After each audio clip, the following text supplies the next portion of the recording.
সাপের নাম শুনলেই ভয়ে আঁতকে ওঠেন না এমন মানুষ বোধহয় নেই বললেই চলে।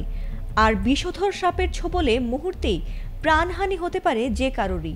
তবে আতঙ্কের বিষয় হলো বন জঙ্গলে নয়, বরং বিষধর সাপের আনাগোনা এখন খোদ ঢাকা শহরে, তাও আবার নিকেতন উত্তরা বনশ্রীর মতো অভিজাত এলাকার বাসাবাড়িতে ধরা পড়ছে গোখরা আর রাসেল ভাইপারের মতো বিষধর সাপ। আর তাতে যেন দিন দিন বেড়েই চলেছে সাপ আতঙ্ক। অনেকের মনেই প্রশ্ন, হঠাৎ কোথা থেকে আসছে এত সাপ?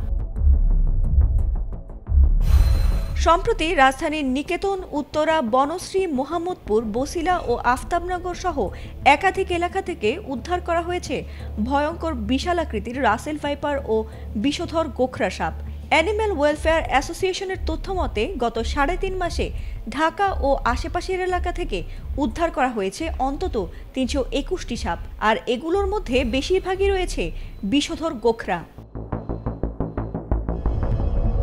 প্রশ্ন আসে, বহুতল ভবনের এমন উচ্চতায় কিভাবে সাপ ওপরে ওঠে?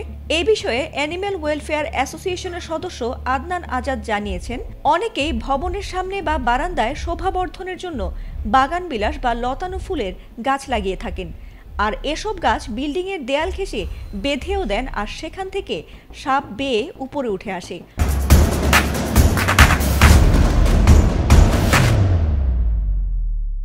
আমরা দেখেছি যেসব ভবনে সাপ পাওয়া গেছে সেগুলোর সাথে কোনো না কোনোভাবে লতানো এসব গাছের সংযোগ ছিল।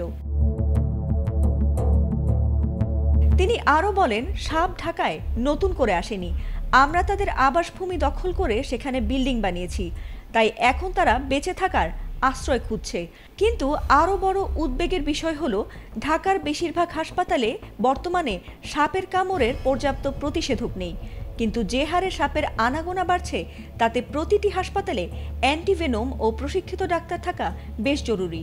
বিশেষজ্ঞদের মতে, সাপের আবাসস্থল কমে যাওয়ায় ও জলবায়ু পরিবর্তনের প্রভাবে এখন শহরের বাসাবাড়িতেই তাদের উপস্থিতি বাড়ছে, আর তা থেকে বাঁচতে প্রয়োজন সতর্কতা।